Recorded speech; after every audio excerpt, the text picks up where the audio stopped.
It wasn't getting lost that scared me. It was realizing the rain was washing away every sign that I'd ever been there.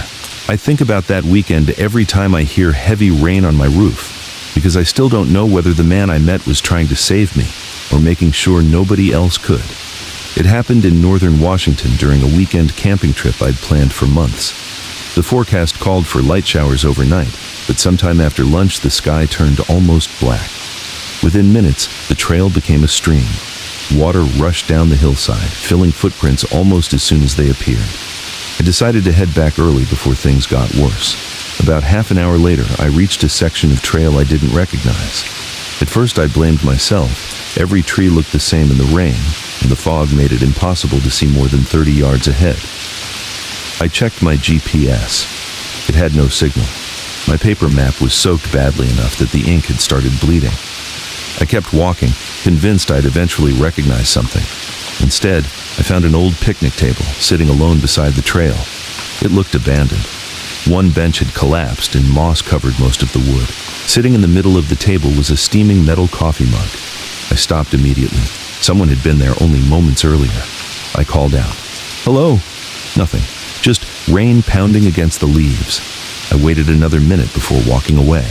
About 20 minutes later, I heard someone whistling behind me.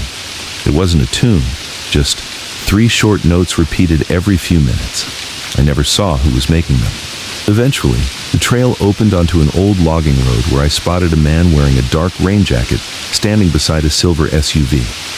He looked to be around 50 and greeted me with a friendly smile. "You look soaked," he said. I admitted I was trying to find the trailhead. He pointed down the road. "You're heading the wrong way. It'll be dark before you get there." He offered me a bottle of water and unfolded a map on the hood of his SUV. Everything about him felt normal. He even laughed about getting lost himself years earlier. Before I left, he asked, almost casually, "Anybody expecting you back tonight?" I told him my wife knew where I was hiking. He nodded once. "Good. Smart." Then he packed up his map and wished me luck.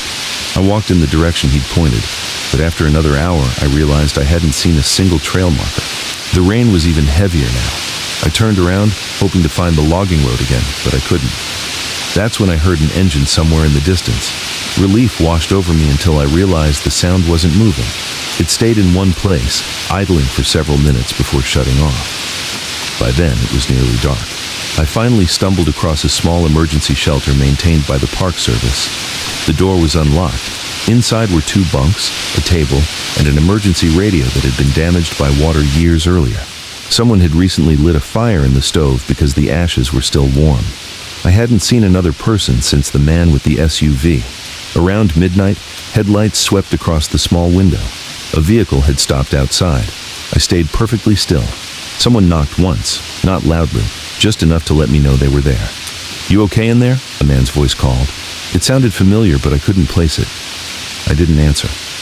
After a long silence, I heard footsteps walking away, followed by an engine starting again.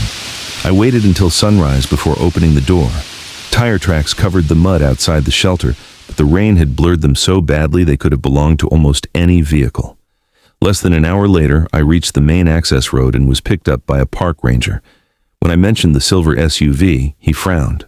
"Silver SUV?" he asked. "There aren't any public roads anywhere near that section of the forest." I assumed he meant I was confused after hiking in bad weather. Maybe I was. Fear and exhaustion can do strange things to memory, but one detail still bothers me. When I finally got home, I emptied my backpack to dry everything out. Inside one of the side pockets was the same stainless steel coffee mug I'd seen sitting alone on that abandoned picnic table. It wasn't mine. I have no idea how it got there, and after all these years, I still haven't been able to convince myself that I accidentally packed it.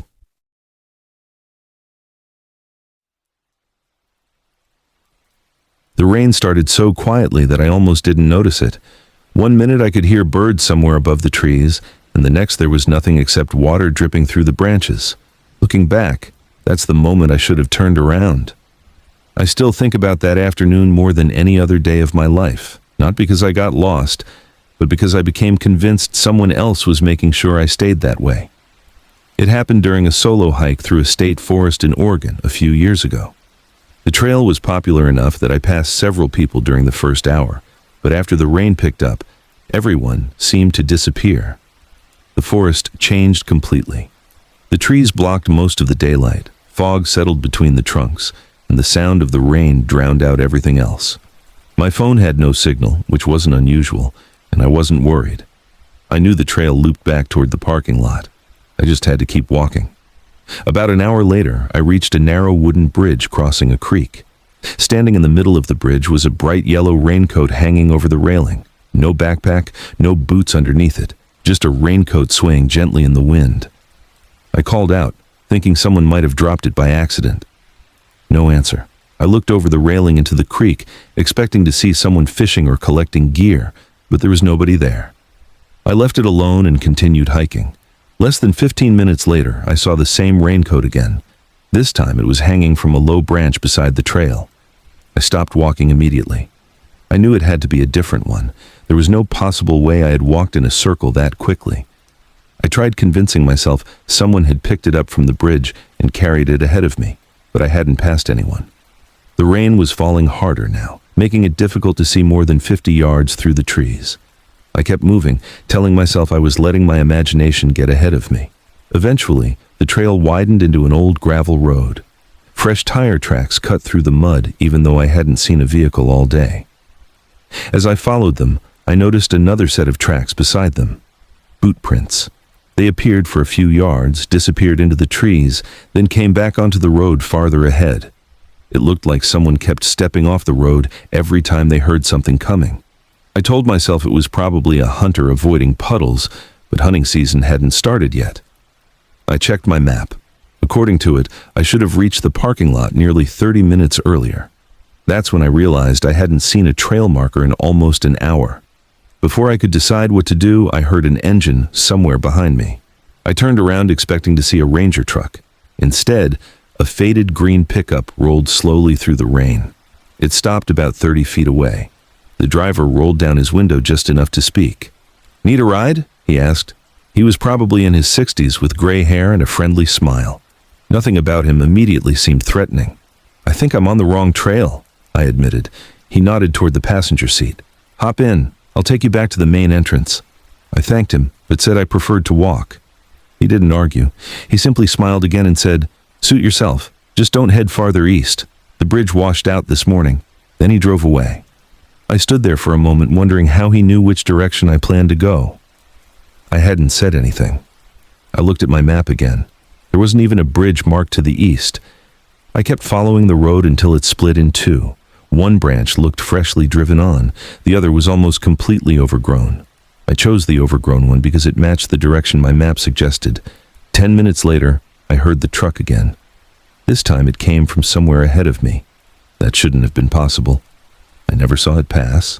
The engine idled for several seconds before shutting off. I couldn't see the vehicle through the trees, but I knew it was close. I stepped off the road and waited. Rainwater soaked through my jacket while I listened. A car door closed. Then silence. No footsteps, no voices. Just rain. I stayed hidden for almost 20 minutes before carefully moving through the woods instead of returning to the road. Every few minutes I thought I caught movement between the trees, but whenever I stopped, everything became still again. Eventually, I reached another gravel road. The same green pickup was parked beside it, empty. The driver's door was open. The engine was cold enough that rain no longer steamed from the hood. I backed away without making a sound. Then I heard someone whistle behind me. Not loudly, just once. Close enough that I instinctively turned around. There was nobody there. When I looked back toward the truck, the driver's door was closed. I still can't explain that. Maybe I'd remembered it wrong. Maybe the wind pushed it shut. I wasn't interested in finding out. I walked downhill until I reached a creek and followed it for what felt like hours.